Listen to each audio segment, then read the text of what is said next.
called Cecilia Cruz.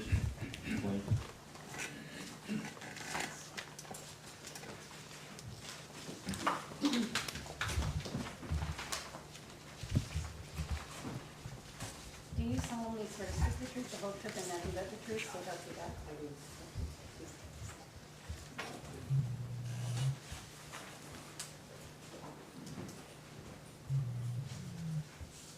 Would you tell the judge your name and where you live? Yes, my name is Cecilia Cruz, and I am a resident of the city of Tucson. A specific address? Do you want a specific address? That's not necessary. All right. In this case, you sent the request for the public records, is that right? That's correct. And in addition to the citizen, just in your identity as an individual citizen, are you part of a group of citizens and a group of groups in Tucson called the Rio Coalition-II? Yes, I am. I am the current chair of the Rio Coalition-II. And what's, would you describe for the judge that coalition? What are the members of it? What's it composed of?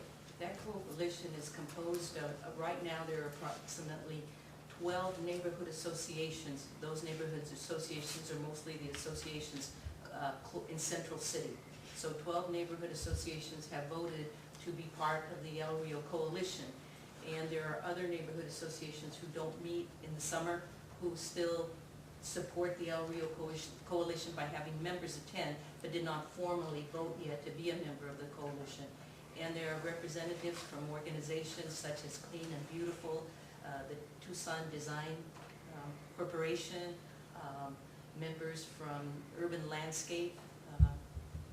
We have representatives that come to us that are like our representatives from the Legislative District Number 3, which El Rio lies in, which would be Representative Saldate, Representative Gonzalez, Representative Wheeler.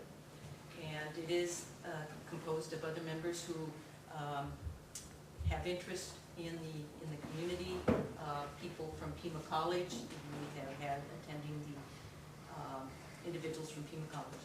And it's a very diverse group. You were you aware at the time when the mayor and council passed a resolution directing staff to develop a plan for land use of potential changes for the El Rio Golf Course? Yes, that was, I'm assuming you were talking about the October mayor and council meeting, and also in January, I believe it was the 16th, when there was that meeting that was called by our council member Romero and the Parks and Recreation Commission. Yes, I was speaking of the, and it was marked, it's not yet been offered, but it was the October 23rd, 2012 mayor and council meeting. Yes, I found out about that through the internet, of course, with the site to the mayor and council meetings and agendas. And let me show you what's marked as Exhibit 2. And would you describe for the court what that is? This is a flyer that was put out. We got this flyer from Ward 1, and it was the meeting to plan for a better future, complete the dreams, and it was for the planning of El Rio and Joaquin Murrieta parks. And that was on January the 16th. It was held at El Rio Neighborhood Center. So I attended this meeting, as did other people, and were given the information from Councilmember Romero that this was a meeting to not to close El Rio, but to save El Rio. So what that meant to many of us, and I'm speaking for myself, when we see El Rio and Joaquin Murrieta parks, is that the completion of that 40-year dream in the 40 years back, that would be a completion of that dream, in essence planning for El Rio as a possible park. And also given that communication from the October 23rd, that was my conclusion, that that's what it would be about. Have you ever seen any plans relating to any changes in El Rio Park? In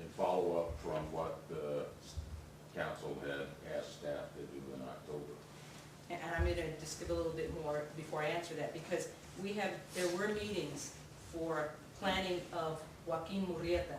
There was a master planning effort that started, I believe, about 3 months back, maybe more. And there were different meetings that were scheduled for the public to come and plan for Joaquin Murrieta. At that time, we all, or some of us that were there, were asking the questions about, well, what about El Rio, since this was what we were under the impression, and also based on that October 23rd meeting. And we were just, you know, it's like, don't ask that question, we don't have answers, not at this time. So, as far as I know, there has never been any effort, public effort at all, to plan anything with respect to El Rio in completing the dream or in meeting the direction of the October 23rd, 2012 meeting. Never, nothing. And as far as Joaquin Murrieta, there is a master plan that was drafted with public input that I believe is going to the mayor and council at the August meeting. I should have not asked you about your background. Do you have a background in planning and in urban planning? Yes, I do. My career with the city, I worked for about approximately, I'd say about 16 years in the planning department. I started as a intern, or as a entry-level planner, and ultimately I was the principal planner with the city planning department.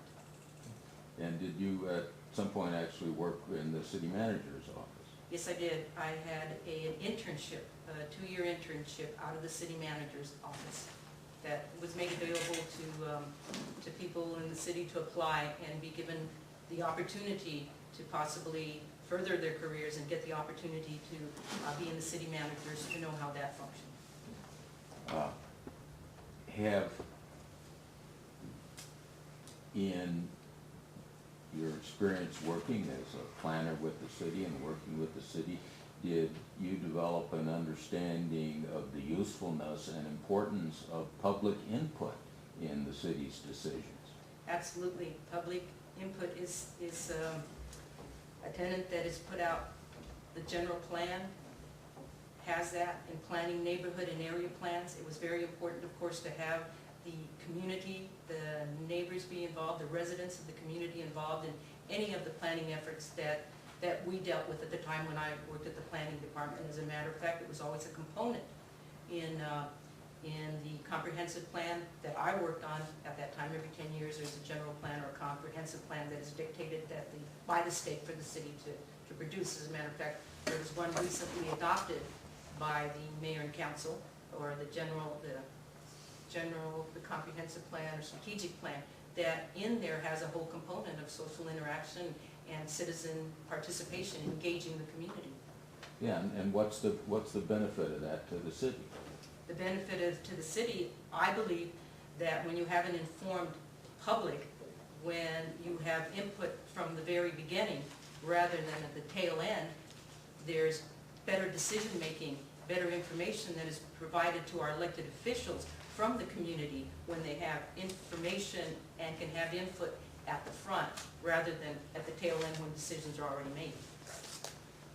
Did you have any, yourself, had any interactions with the city manager's office trying to find out what's going on during the period that the city was considering making a deal with Grand Canyon University? Yes, we requested a meeting, and that meeting was May 20th with the city manager's office. And at that meeting, we had a representative group from the Rio Coalition attend the meeting with Mr. Miranda, Mr. Elias, Kelly Gottschalk, and at that meeting. And at that meeting, of course, we had concerns. We had found out about the issue with GCU and wanted information. We wanted to find out when this came about, considering that up until May 8th, we totally were planning this, and no one had said anything different to any of the community people that had been asking questions, in particular at those planning sessions for Joaquin Murrieta. So we were totally blindsided. We were focused on one direction in planning, and a planning effort in one direction for El Rio to be a park or a golf course park combination. And on May 8th, we find out in the newspaper that the city had offered El Rio Golf Course to Grand Canyon University. So of course we were, upset and disappointed that here we had been deceived. So we did have the meeting, and of course thank you to the city manager who did meet with us. But we were disappointed in the fact that we asked many questions about the dealing, what's going on, when did this come about, what are you offering, all those questions that of course the public wants to know. And at that point, we were told they were not open to give any information because they had confidentiality agreements that they had signed. Kelly Gottschalk said that, Albert Elias said that, and I believe Mr. Miranda nodded his head that there were confidentiality agreements that they had signed.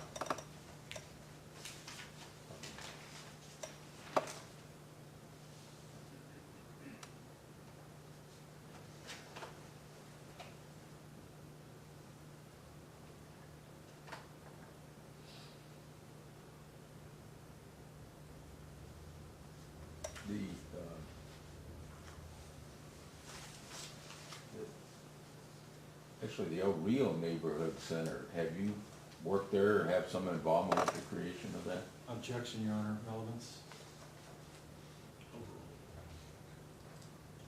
Yes. Before working for the city of Tucson in the planning department, I did work with the Model Cities program. That was a federal program back in the 60s and 70s. That was actually my first career with the city. It was funded federally, but I worked with Model Cities. And at that time, that was when the El Rio issue was coming about. And I, as a community person, of course, was involved with the Rio issue, but also as a representative as a employee of the Model Cities program, I worked in the social services planning area. And we had a task force of community people who were planning programs, social programs and planning for the city of Tucson. One of the projects that they were very involved with and was neighborhood centers to serve underserviced communities, to be able to provide programs, services that would help people in those communities. And the first one was the El Rio Neighborhood Center. And of course that came about because of the struggle that the El Rio Coalition had with the city. And I was involved in having the community come together to plan that and the other neighborhood centers that came about. And could you just give the judge maybe a little capsule of other involvement you've had with this community of Tucson and your service in various groups? Objection, Your Honor. Relevance?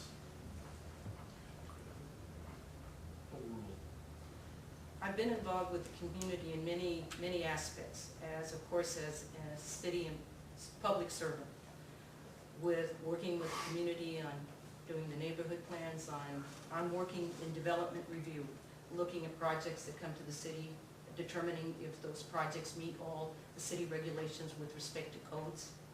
I've worked in the housing and property complaints, a program that I helped create with the city that address property and housing issues, code enforcement, enforcing codes pertaining to property and housing. I've worked in the community, and I'll put that back to the west side of town. We have property on the west side of town. My children play ball. I have two sons at Joaquin Murrieta Park and also at Menlo. I coached soccer for 8 years.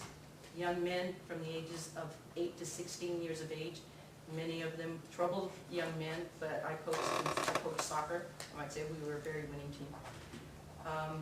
At practices at Joaquin Murrieta, practices at Menlo, and we played throughout the city. I also was involved with Western Little League. I was an official with the Western Little League for about 4 years. The playing fields for Western Little League are at Joaquin Murrieta.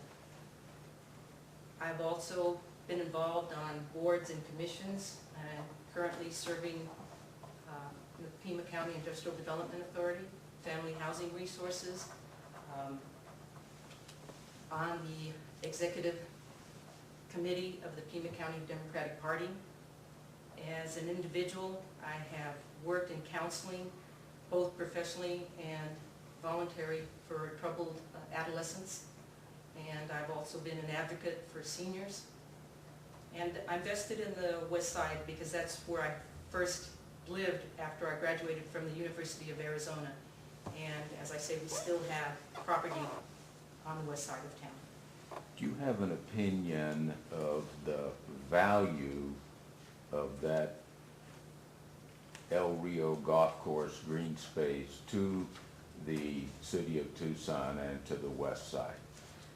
I had a value politically before I became really involved with the El Rio Coalition-II. Since then, it has opened my eyes to the value that it has as a public green space and a facility. It has value both to the community as a golfing space, for recreation. As Salomon Balanegro has stated, there are many individuals who are now playing golf. As a matter of fact, I grew up in the community of Hayden and Winkleman. Most of the population there is all Chicano-Mexican American. They work as miners, but one of the recreational components that they had there was a golf course. So many of those individuals played golf and learned how to play golf. When they came to Tucson, they always came to play at El Rio because other Mexican Americans played there. And even today, when I went the other day, there was men that I hadn't seen in maybe 20 years that I got to be reacquainted because they're playing golf there. Now, as a coalition member, we have talked with individuals from Clean and Beautiful. We have the University of Arizona Urban Landscape, the arborists, horticulturists, and they have put a great value on El Rio in the terms of the value of green space, the value of trees, the value of what trees do to clean air, the value of having a visual impact of green space in a community like Hollywood and El Rio. So that there's that value. There's also the wildlife.